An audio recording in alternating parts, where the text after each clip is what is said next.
자, 말씀 전합니다. 오늘은 예배와 제사입니다. 예배와 제사.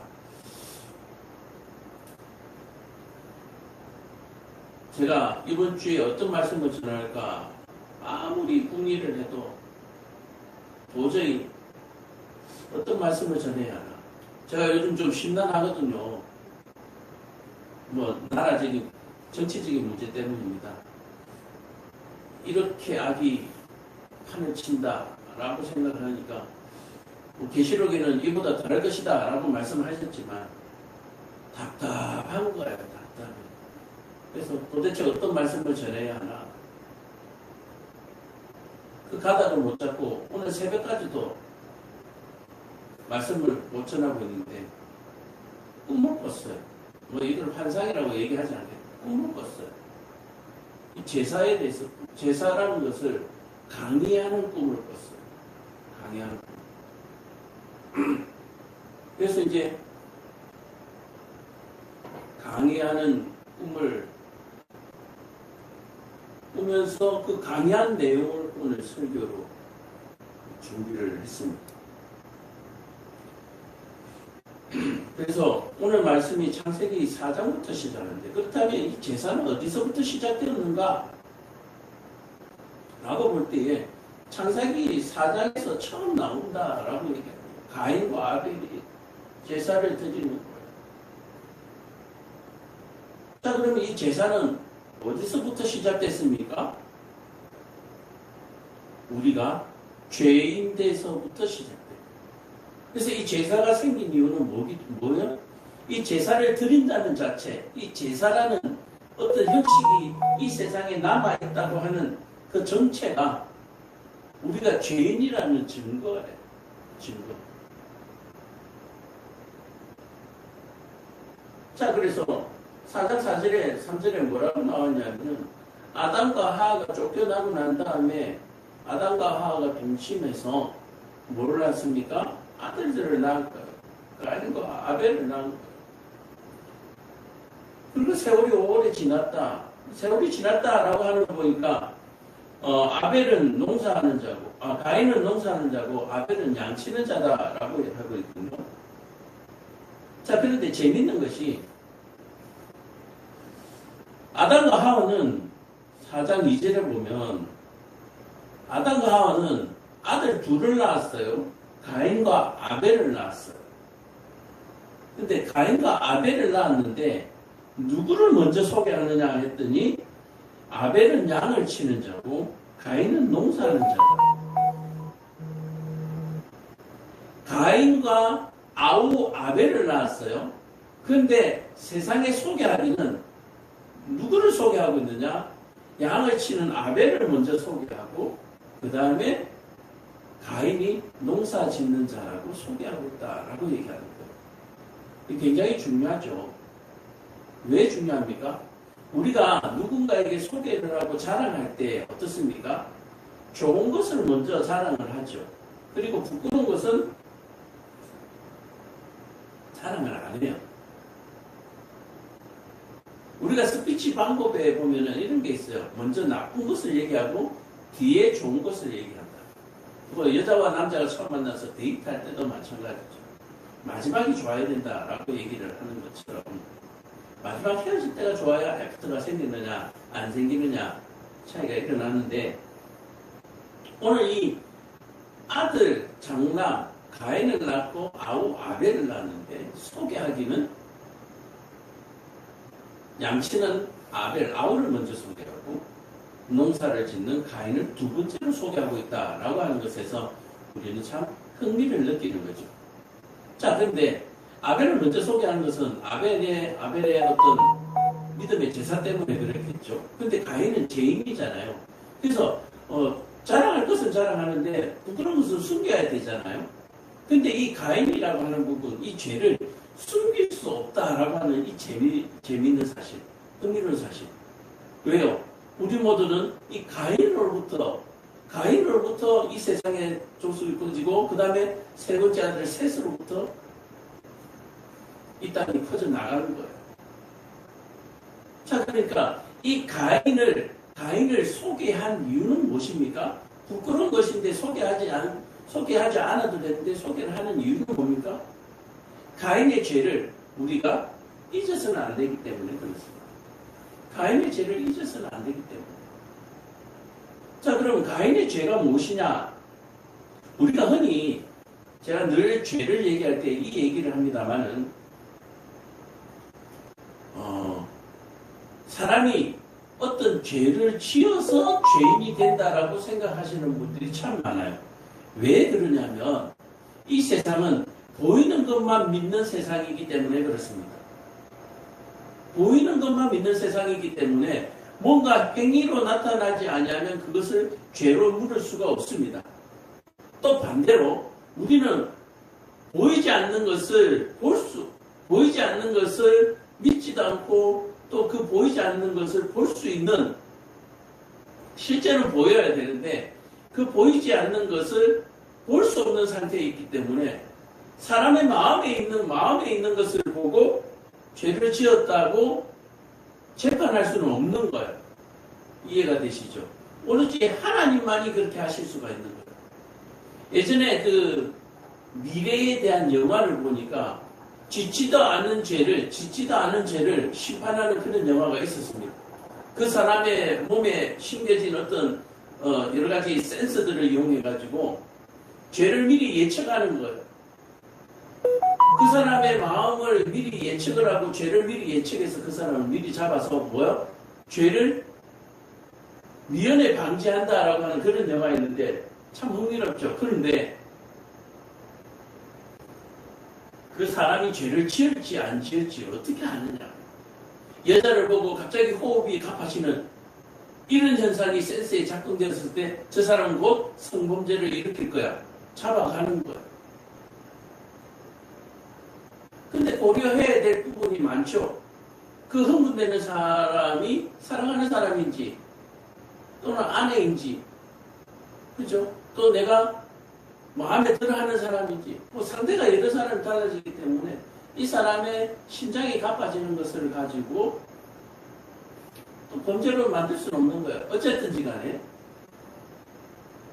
가인이라고 하는 이 사람을 성경에서 숨기지 아니하고 드러내는 것은 우리의 죄를 기억하도록 하기 위한 하나님의 은혜다라고 얘기하는 거예요. 자, 그래서 왜 이 죄에 대해서 이렇게 장황하게 얘기를 하느냐 하는 부분은 바로 예배, 제사 때문에 그렇습니다. 예배와 제사. 그래서 이 제사는 어디로부터 시작됐어요? 죄로부터 시작됐다라고 얘기하는 거예요. 아담과 하와가 죄를 짓고 에덴에서 쫓겨남으로 말미암아 제사를 지내는 것이거든요. 그러니까 이미 죄가 먼저이고 제사가 뒤에 있기 때문에 이 제사는 어떤 것이다? 죄로 말미암아 생긴 제도다라고 얘기하는 거예요. 죄로 말미암아 만들어진 제도. 자, 그러므로 우리가 이 제사는 일반적으로 누구한테 지냅니까? 죽은 사람한테 지금 제사를 지내잖아요. 그리고 교회에서 드리는 제사를 예배라고 이름을 바꿨습니다. 자, 왜 그러냐면 사람들은 덧붙이는 것을 좋아해요. 처음에는 하나님께만 제사하도록 되어 있습니다. 하나님께만 제사하도록 되어 있는데 좋은 게 좋은 거라고 우상을 섬기고 귀신을 섬기다 보니까 죽은 조상들도 섬기면 더 좋겠다라고 얘기하는 거예요. 근데 하나님의 생각은 우리의 생각과 다릅니다. 하나님께만 제사 드리기를 원하고 하나님은 그 제사를 받으시기를 원하는데 인간들이 좋으면 좋은 것이다 라고 하는 덧붙이는 이 사고 때문에 조상에게까지 또는 보이지 않는 귀신에게까지 제사를 지내는 이런 형태로 만들어졌다. 그러므로 말미암아 우리는 요즘 어떻게 해요? 예배라는 말과 제사라는 말을 따로 분리해서 사용하고 있죠. 그러나 엄밀하게 얘기하면 우리가 드리는 예배는 제사입니다. 그래서 우리가 드리는 예배를 제사라고 명칭을 하게 되면 그러면 하나님을 믿지 않는 사람들의 제사와 우리의 제사는 어떤 것이 다른가 라고 얘기했을 때 우리는 살아계신 하나님을 제사하고 있는 거죠. 근데 하나님을 믿지 않는 사람은 죽은 조상들 또는 알지도 못하는 귀신들에게 제사를 지내는 것이다. 그래서 없는 것 또는 죽은 것에 대한 제사이고 우리는 살아있는 분에 대한 제사다라고 하는 부분에서 구별되어지는 거예요. 자, 그래서 인터넷에 한번 찾아봤더니 이런 게 있어요. 이게 맞는 건 아니에요. 맞는 건 아닌데 억지로 하나님을 너무 믿으니까 억지로 갖다 붙인 거죠. 자, 한번 읽어볼게요. 제사의 제자는 우리가 그 파자를 해서 제사의 제자를 파자를 이렇게 분리해서 그 획들을 분리해서 보면은 이게 고기 육자에다가 또자, 보일시자 이렇게 세 개의 의미가 합쳐져서 만들어졌다라고 얘기하는 거예요. 자, 그래서 여기서 또자는 우는 오른쪽을 얘기하고 오른손을 얘기하고 이 보일시라고 해서 이 보일시는 하나님을 얘기한다고 그래요. 그리고 이 고기육은 재물을 뜻하는 것인데, 자, 그래서 오른손으로 하나님께 고기를 드린다라고 하는 것이 제자의 타자한 제자의 모습이다라고 얘기를 하는 거예요. 그 다음에 사자를 보니까, 자, 하나님을 의미하는 보일시자와 뱀 사자가 더해져서 제사의 사자가 만들어졌다. 자, 그런데 놀라운 것은 이 뱀 사자는 우편을 찾아보면 다른 의미로 자식 또는 아이라는 뜻이 있다. 그렇게 얘기해요. 자, 그래서 이 제사의 의미는 하나님께 오른쪽으로 자식의 예물을 드리는 것이다. 라고 해석이 된다라고 하는 거예요. 그러면서 아브라함이 이삭을 드렸던 장면, 그래서 이 제사라는 단어가 아브라함의 이삭을 드리는 그 사건을 제사라는 글자로 만들었다라고 얘기를 하는 거예요. 그러므로 이 성경에 있는 사건이 동방으로 넘어오면서 한자 문화권으로 들어오면서 이것을 기억하기 위해서 한자 안에다가 이렇게 만들었다. 아주 오래전에 중국 사람들이 이렇게 글자를 만들었다라고 얘기를 하는 거죠. 자, 이렇게 얘기가 되면 중국 사람들도 하나님을 믿었다는 뜻이 되고, 그러면 중국에서 그게 하는 불교의 부처가 하나님이 되어버리는 이상한 사건이 발생하는 거예요. 자, 이렇게 표현하는 그 성경을 너무 좋아하고 하나님을 너무 좋아하고 해서 이렇게 해석하시는 분들이 간혹 있다라고 얘기했는데, 이것이 뭐예요? 정설도 아니고 진리도 아니다라고 얘기하는 거예요. 그냥 제사라고 쓰여지는 것과 우리 성경 속에 있는 제사와 세상에서 제사가 어떻게 다른 것인가 라고 얘기를 하는 부분을 연구하다 보니까 여기까지 가게 되었다라고 얘기해요. 어쨌든 이 제사는 우리가 기본적으로 아는 사실과 같이 우리 성경, 하나님을 믿는 사람, 성경을 믿는 사람은 오로지 하나님께만 제사를 지내죠. 그러나 하나님을 믿지 않는 사람들은 어때요? 죽은 조상들이나 귀신들, 알지 못하는 괴상한 괴물들에게 제사를 지낸다라고 하는 부분이 차이가 나는데, 제가 이 제사 부분을 여러 번 거론을 했지만 이 제사 부분이 왜 중요합니까? 우리 믿는 크리스찬들이 세상 사람들과 섞여 살다 보니까 이 제사 문화에 함께 접촉이 된다라고 얘기를 하는 거예요. 그래서 집안에서 제사를 지내면 교회를 다니는 사람이 이 제사에 참석하지 않아서 그냥 의전하는 경우가 있고, 또는 이 의전을 막기 위해서 또 제사에 참석하되 뭐는 안 한다, 절은 안 한다, 이런 여러 가지 방법론적인 부분들이 발생하고 있기 때문에, 그리고 그 가운데 신앙생활을 함에 있어서 그 마음에 그리낌이 있다라고 얘기합니다. 우리가 흔히 부정하다라고 하는 표현을 쓰잖아요. 부정하다. 내가 부정한 사람과 접촉을 하고 부정한 사람과 어떤 한 공간에 있었을 때에 그 부정함을 씻기 위해서 우리가 정결의 예식이라는 걸 취하잖아요. 자, 그렇게 된다면 우리가 가족들 간의 예배 가운데 우리 믿는 사람, 우리 믿는 가족이 참석해서 절을 하지 않았다라고 해서 이게 정결함이 유지되는가라고 하는 부분까지도 우리는 생각해 볼 수가 있는 거예요. 그러면서 내 마음만 아니면 되지라고 얘기를 하는 거예요. 자, 내 마음만 아니면 되지라고 얘기를 하는데 문제는 함께 제사에 참여하고 있는 귀신 믿는 이 가족들에게는 교회 다니는 사람도 제사에 참여하는 것으로 소위 말해서 유익과 덕을 끼치지 못하는 부분에 대해서 우리는 생각해 볼 수도 있는 거예요. 또 그들이 정말 좋은 생각으로 우리 동생은 예수 믿지만 그래도 가족 간에 정 때문에 제사에 나오더라. 그런 사람이 나는 예수 잘 믿는 사람이라고 본다라고 표현하는 사람도 있어요. 어떤 사람들은 자기 애비 어미도 모르는 그래 자식이라고 욕을 하는 사람도 있어요. 절을 안 한다고 해서. 그래서 의절하는 경우도 있고요. 자, 그래서 오늘 이 제사와 예배에 대해서 말씀드리고자 하는 부분은 어떻게 보면은 솔직한 얘기로 51대 49입니다. 믿는 사람들을 위해서 51, 믿지 않는 사람들을 위해서 49, 51대 49로 제가 이 부분에 대해서 한번 은혜를 나눠보고자 하는 거예요.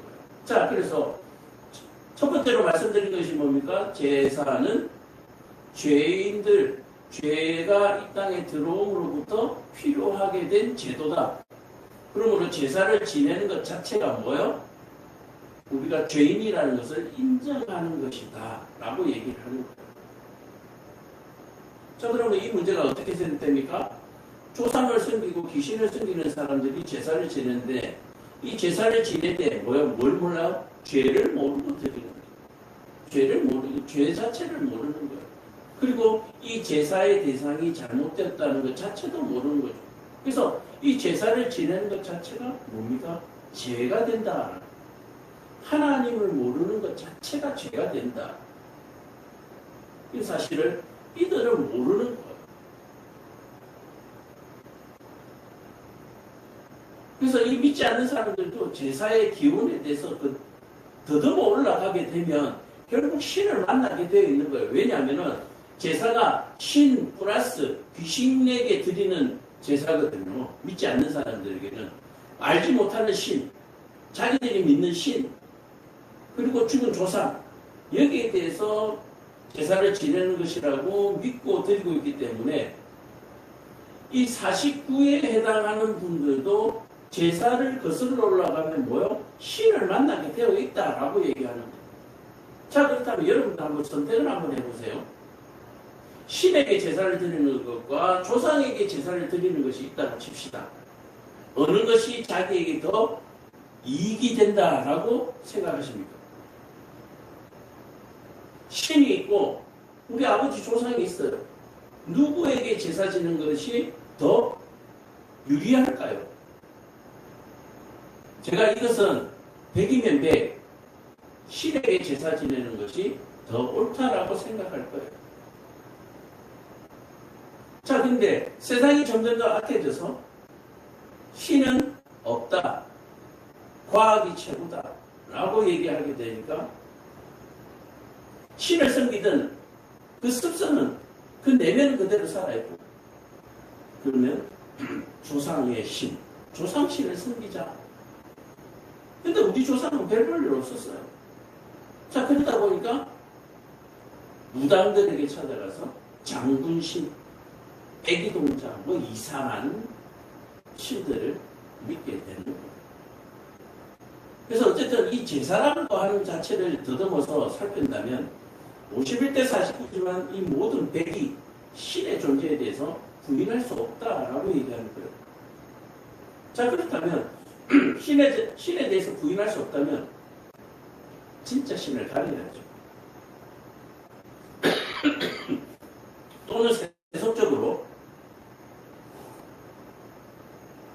진짜 신을 가리기가 좀 그렇다면 어느 신이 센가, 어느 신이 강한가를 가려내야죠. 누가 잘하나를 가려내야죠. 그래, 그러다 보니까 뭐요? 인간들의 마음이 너그러워가지고, 신보다, 하나님보다 더 너그러워가지고, 편가르게 하지 말자. 우리 신들을 편가르게 하지 말자. 신들을 싸우게 하지 말자. 우리가 신들을 잘 다스리자. 그러면서 뭐합니까? 비가 안 오면 구름신. 또 비가 너무 많이 오면 태양신. 뭐 이렇게 계절마다 이렇게 우리가 돌아가면서 이렇게 생길 테니까 서로 싸우지 말고 그냥 화목해서 우리를 도우소서. 지금 어떤 세상입니까? 그러니까 신들보다 사람들이 더 너그러운 세상, 그리고 신들을 다스리는 사람의 세상, 그렇게 되어 있는 거예요. 엄청 능력자죠. 한낱 미문에 불과한 사람이 신들을 다스리고 있어요. 우주를 다스리고 있어요. 그러니까 무서울 게 없는 무소불위의 죄를 저지르고 있는 거예요. 자, 여호와께서 이르시되 내 아들 내 사랑하는 독자 이삭을 데리고 모리아산 땅으로 가서 내가 내게 일러준 한 산거기서 그를 번제로 드리라. 자, 이 번제로 드리라라고 해서 이 번제는 번역이죠. 번제라고 하는 것은 번역입니다. 제사의 번역인데 안에 속뜻을 보면 하나님께 온전히 드리는, 바치는 제사, 올려드리는 제사예요. 자, 그래서 이 번제라고 번역되는 제사는 제사의 종류도 여러 가지인데 번제라고 번역되는 제사는 하나도 남김없이 다 태워서 연기로 하나님께 올리는 제사입니다.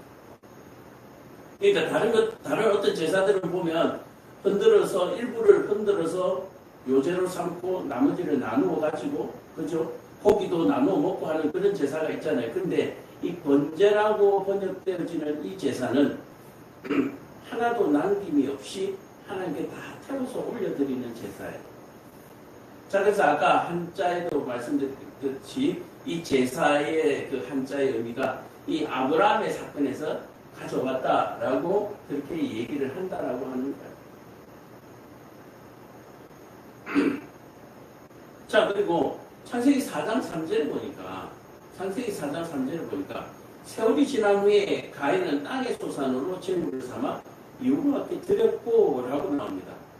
자, 근데 우리가 여기에 대해서 참 말이 많죠. 가인의 제사, 가인의 제물을 하나님께서 왜 받지 않으셨는가?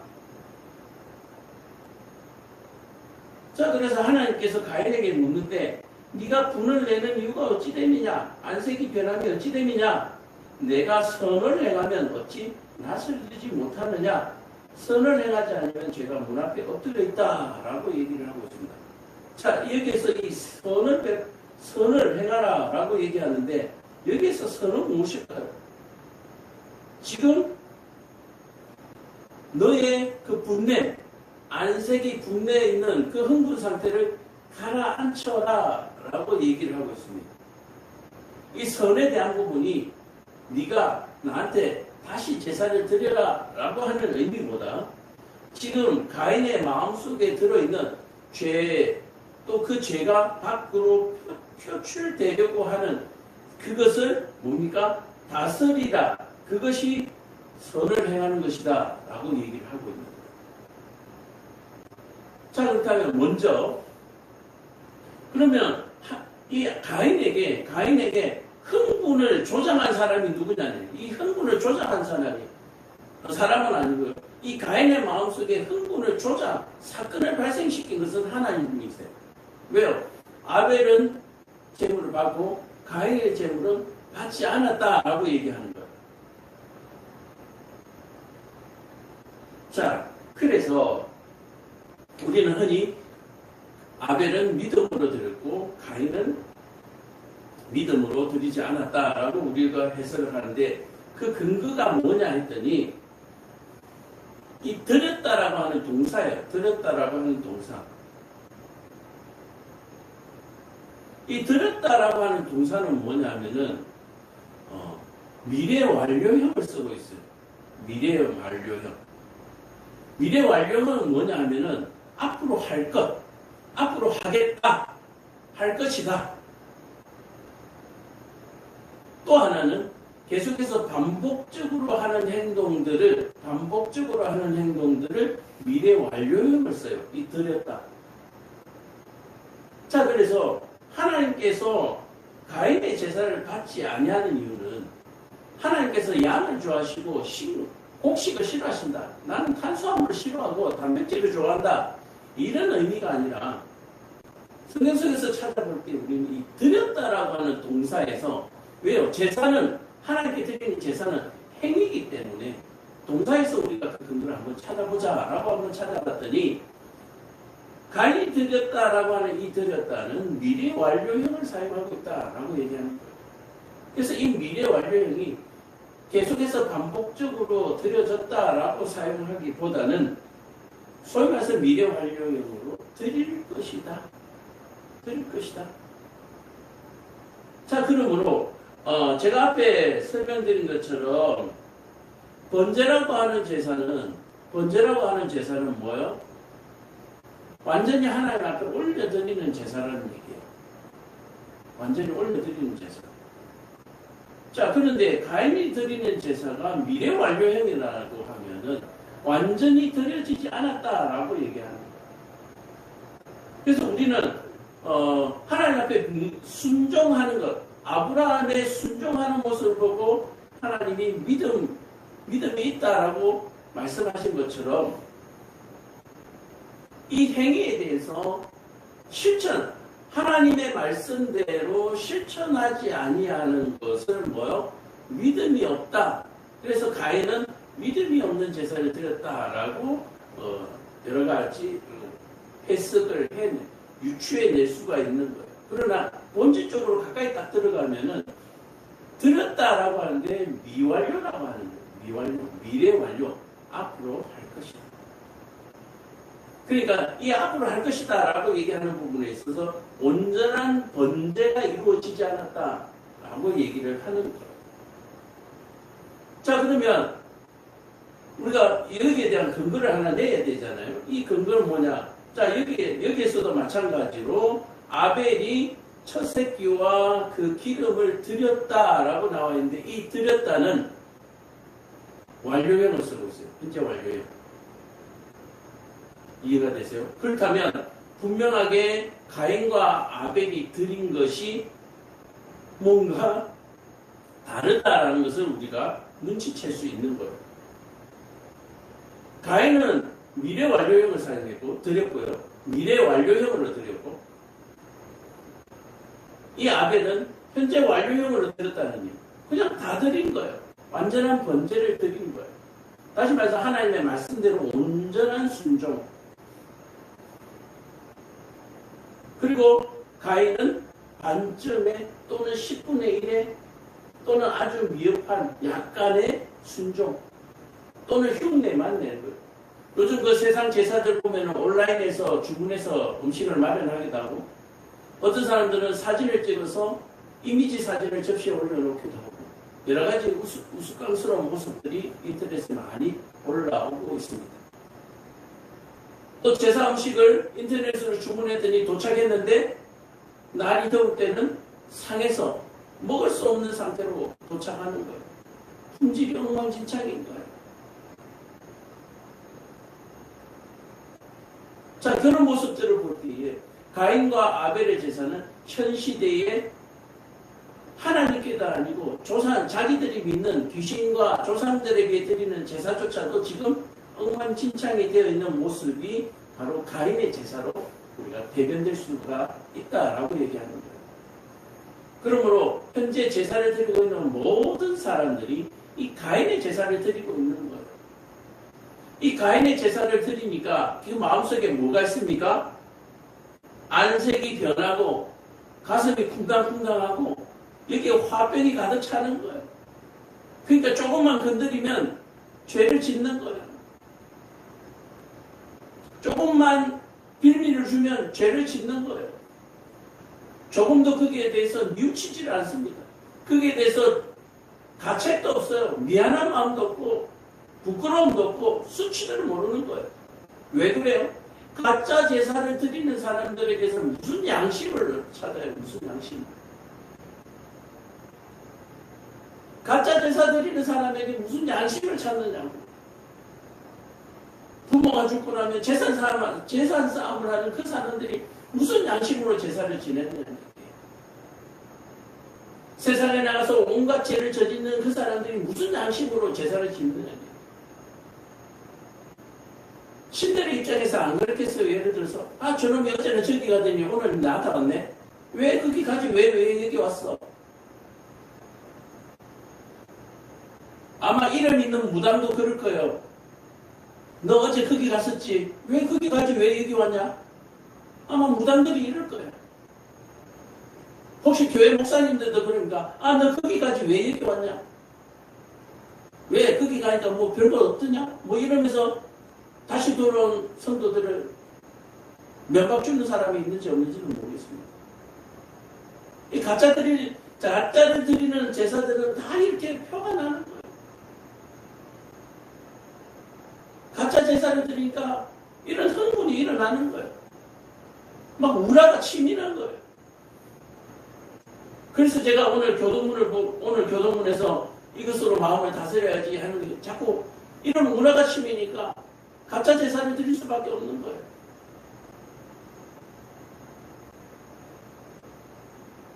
자, 그래서 오늘 이 제사와 예배라는 주제를 가지고 은혜를 나누는데, 첫째 우리가 제사가 뭔지를 먼저 알자.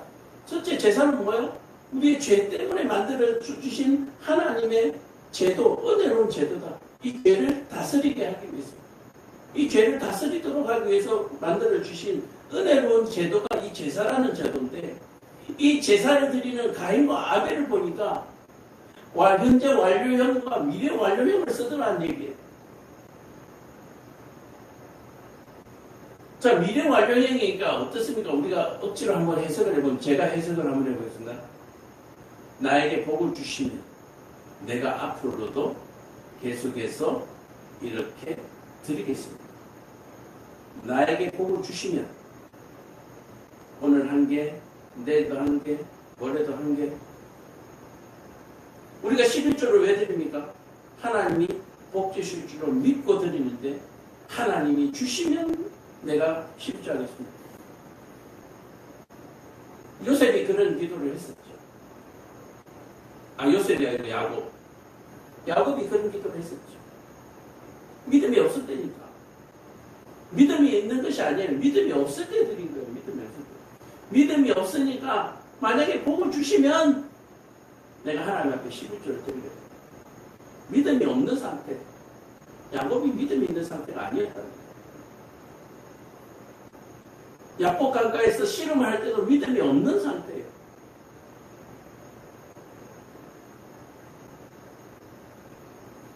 자, 이와 마찬가지로. 그러면 아벨은 어떻습니까? 현재 완료형으로 하나님 앞에 드렸어요. 하나님이 나에게 앞으로 복을 주실지 안 주실지 모르겠는데 그냥 드린 거예요. 자, 그런데 그렇게 드렸더니 아벨은 형에게 죽고 형은 살아남았어요. 근데 살아남은 가인이 나중에 하나님 앞에서 너무너무 괴로워하는 모습을 보여줬죠. 죽은 아벨은 괴롭지도 않아요. 살아있는 가인이 괴로운 거예요. 괴로움을 당하는 거예요. 자, 어쨌든 제사의 의미는 이렇습니다. 제사가 이래요. 그래서 우리는 온전한 제사를 드려야 되는데 어떤 게 온전한 제사입니까? 여호와 하나님께 드리는 제사가 온전한 제사예요. 자, 히브리서 13장 16절에 보면 오직 선을 행함과 서로 나누어 주기를 잊지 말라. 하나님은 이 같은 제사를 기뻐하시느니라. 자, 예수님이 오신 이후에 율법이 더하여진 것이 아니라 율법이 완성되어졌죠. 많은 사람들이 제가 아까 말씀드린 것처럼 처음에는 신에게 제사를 지내다가 좋은 게 좋은 거라고 조상에게도 지내면 좀 좋지 않을까, 이렇게 해서 더해진 제사가 아니에요. 예수님이 오신 이후에 이루어진 제사는 이렇게 더해진, 이 글자를, 이 본문을 보고 뭔가 더해진 예배로 생각하는데 완성되어진 예배예요. 오직 선을 행함과 서로 나누어 주기를 잊지 말라. 하나님은 이 같은 제사를 기뻐하시느니라. 자, 선을 행하는 것과 나누어 주는 것은 온전한 마음입니다. 온전한 마음. 뭡니까? 하나님께 온전하게 드리는 것처럼 뭔가 기대하고 바라는 것이 아니에요. 선을 행하는 때에 온전하게 선을 행하는 것이지 뭔가 기대하고 바라는 것이 아니에요. 네가 대통령이 되고 나면 나한테 국무총리자를 달라. 네가 좋은 자리에 올라가면 나를 좀 끌어달라. 이런 대가성을 뭐라고 얘기합니까? 뇌물이라고 그러는 거예요. 뇌물. 그 뇌물은 또 온갖 지저분한 방법들로 축적이 되었어요. 그런 온갖 더러운 것들을 먹고 탈도 안 나는 것 보면 엄청나게 오장육부가 튼튼한 거죠. 대단한 사람이죠. 거의 신을 방북해 합니다. 이런 썩은 어물들을 먹고도 오장육부가 튼튼하지 않은 신의 경지에 올라있는 사람. 한번 믿어보세요.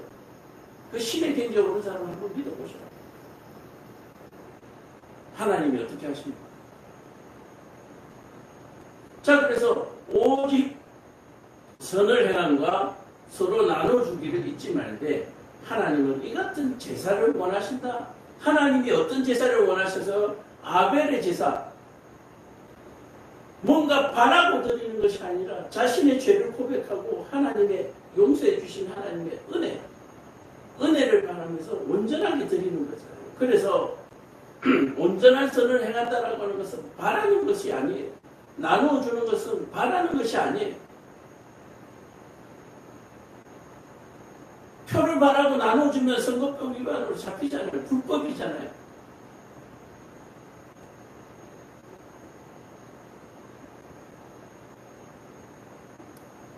그래서 하나님께 드려지는 이 제사는 이런 의미를 가지고 있다. 이런 의미를 가지고 있다라고 얘기해요. 요한복음 4장 24절에 보면 드디어 이 제사라는 틀에서, 제사라는 단어에서 예배라는 단어로 옮겨지는데, 하나님은 영이시니 예배하는 자가 영과 진리로 예배할지니라.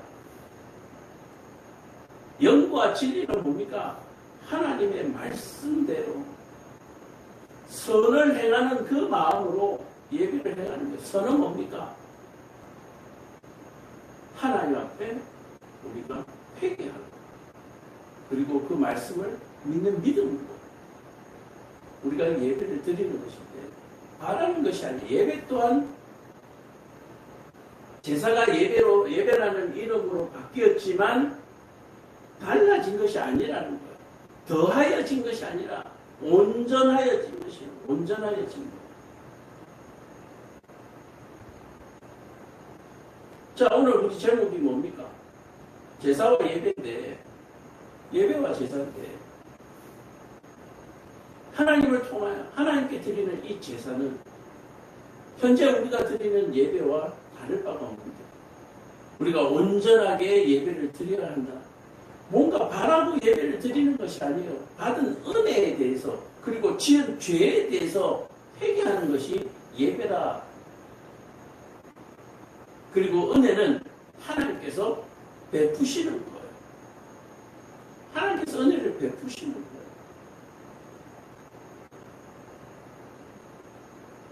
오늘 저와 여러분들이 오늘 이 예배와 제사를 통해서 분명하게 선을 그으시는, 또 결단하시는 그러한 능력이 저와 여러분들에게 있기를 간절히 축복합니다. 크리스찬의 제사 참여, 세상 예배 참여, 세상 제사 참여, 과연 가능한가? 라고 얘기했을 때 저는 단호하게 얘기하는데 불법이다 라고 얘기합니다. 불법이에요. 믿지 아니한 자들과 의를 도모할 수가 없는 거예요. 누가 내 형제고 누가 내 부모입니까? 믿는 자들이 내 부모고 형제예요. 길거리에 다니시는 어른들이 제 부모고, 길거리에 다니는 모든 사람들이 내 형제고 내 자녀들인 거예요. 그들에게 우리가 줄 수 있는 것은 뭡니까? 온전한 제사, 온전한 예배를 돌려주는 거예요. 그 사람들은 온전한 예배와 제사를 어떤 상태에 빼앗긴 사람들이에요. 변질되고 잘못된 것을 지금 가지고 있는 사람들이에요. 썩은 오물들을 손에 쥐고 있는 사람, 가슴에 안고 있는 사람들이에요. 그 가슴에 안고 있는 오물들을 뺏어서 버리고 온전하고 깨끗한 것을 다시 돌려주는, 회복하는 그런 일이 저와 여러분들이 해야 될 일이다라고 얘기를 하는 거예요. 오늘 이 시간에 전 세계가 그냥 우리나라만 해봅시다. 전국에서 정말 예배를 드리고 있는데 하나님께서 바라시는 예배를 과연 드리고 있는가? 뭔가 바라고 원하는 것들이 있겠죠. 바라고 원하는 것들이 있겠죠. 그 바라고 원하기 이전에 네가 현재 완료형으로 하나님 앞에 예배하고 있는 거예요. 받을 것을 생각하는 것이 아니고 받은 것에 대해서 예배하는 거예요. 받을 것에 대해서 기대하는 것도 좋지만 받은 은혜에 대해서 알지 못한다면 받을 기회조차 또한 받을